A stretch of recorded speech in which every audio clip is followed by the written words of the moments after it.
Yan, yung ating pong bukong mga maliliit. May presyo pa po yan. Yung ating gamais po na ito. Tsaka po yung gasaresa. Makukuha pa po mga ka-farmers po yan ng malamang kalibo pa rin mga katribya. Maaaring 1,000, 1,100, pwede na. Yan. At isang bagay po yan na swerte tayo. Mabuto po mga ka-farmers po sa 1,000. Yung pang June at saka yung July. Yung bulaklak po natin na ito, July na po ito mga katribya na mapipitas.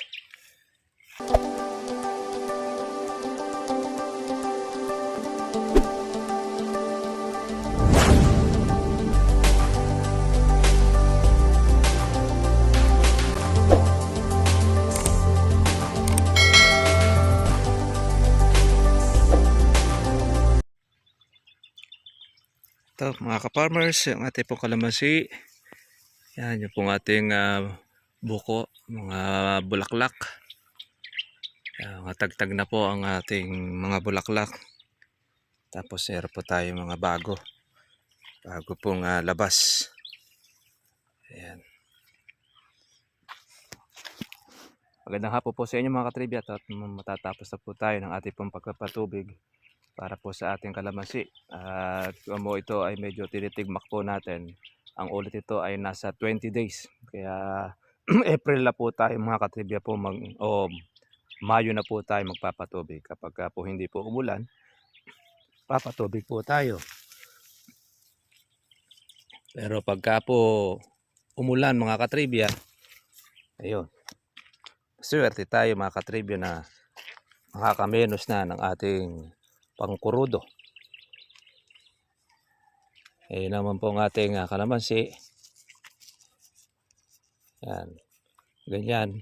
Lagi dapat nating huwag pababayaan ang ating pagtutubig dahil nandyan po ang buhay, ang bunga. Pag napabayaan po natin ito, malalagas po ang ating mga buko. Tsaka itong mga bulaklak na yan, medyo magiging mahina po siya.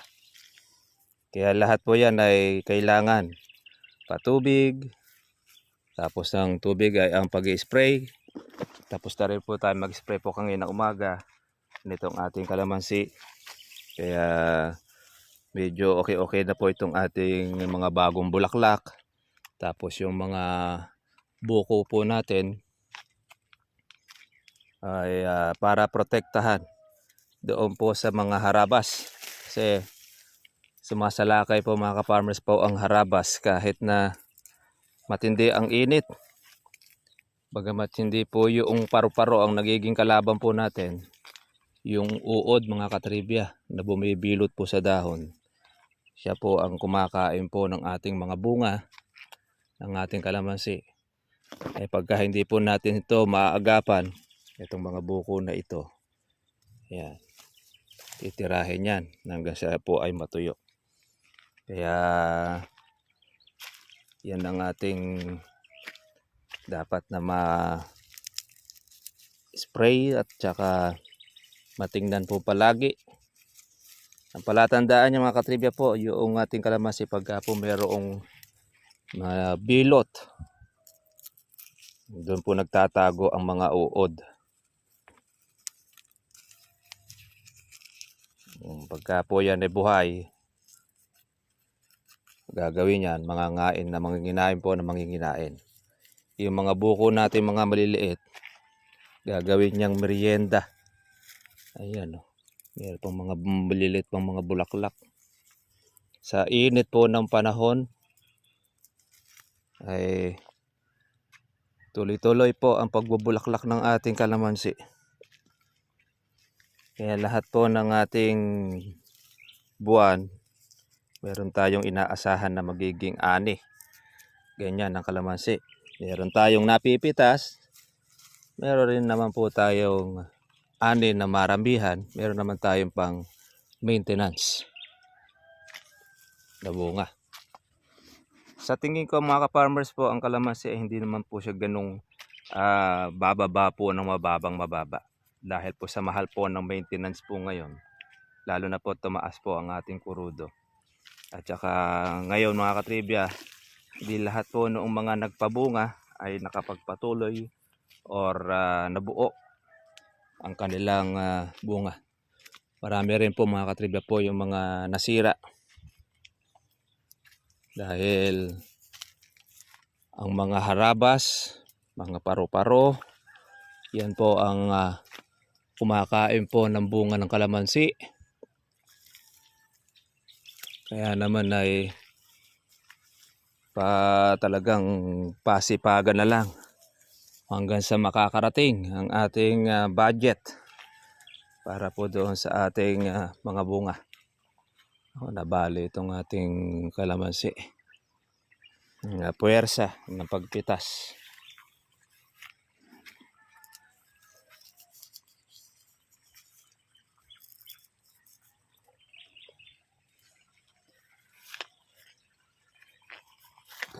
Ang mga bulaklak.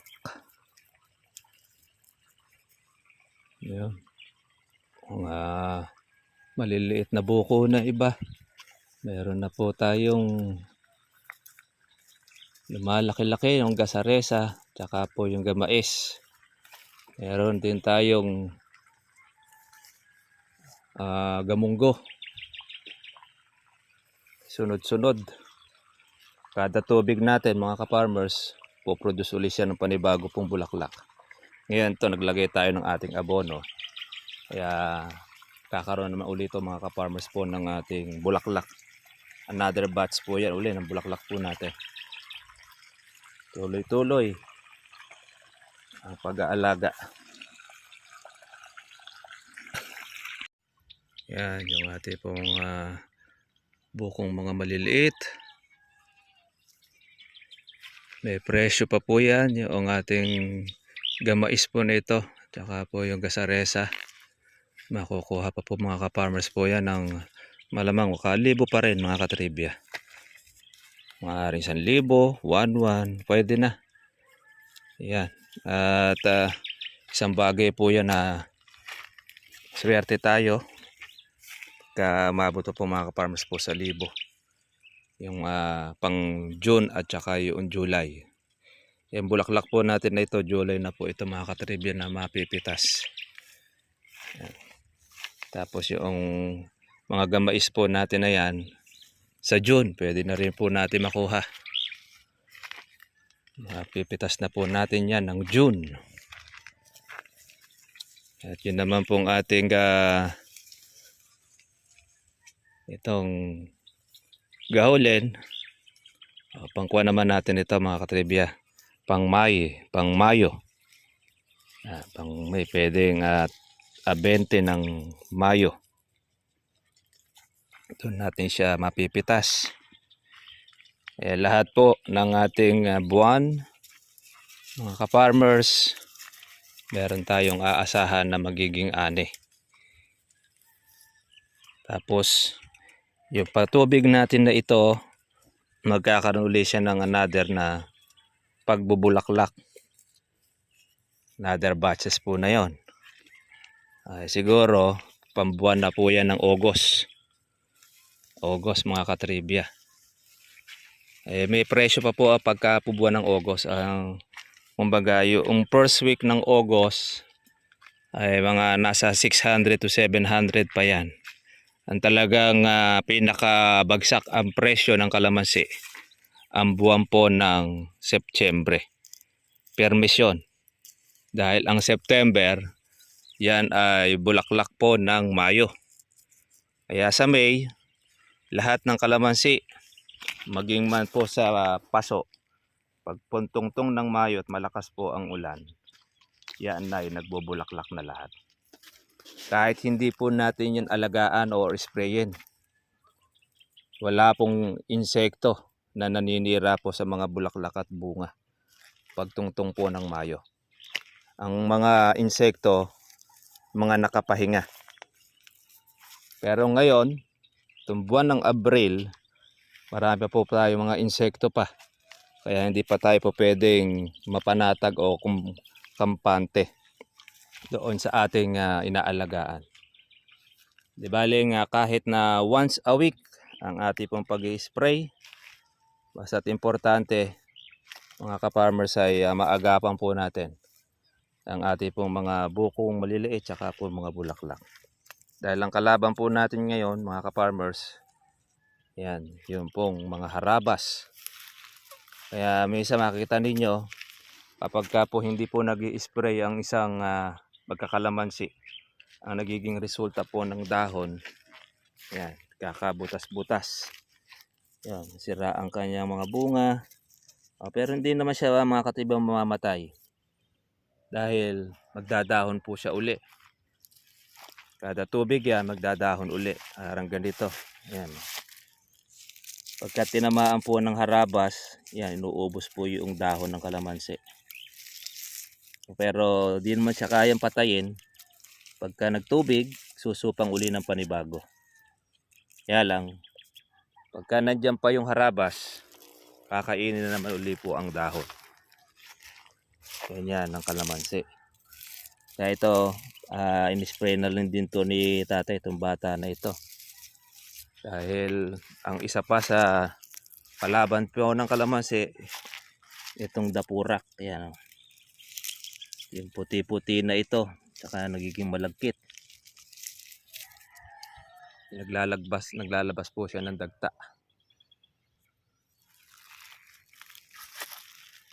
Kaya tayo mga ka-farmers ay hindi tayo mahinto-hinto ng ating pag-aalaga o pag-i-spray dahil po yan sa mga insekto, sa mga uod na sumasalakay sa ating mga bunga tsaka po bulaklak.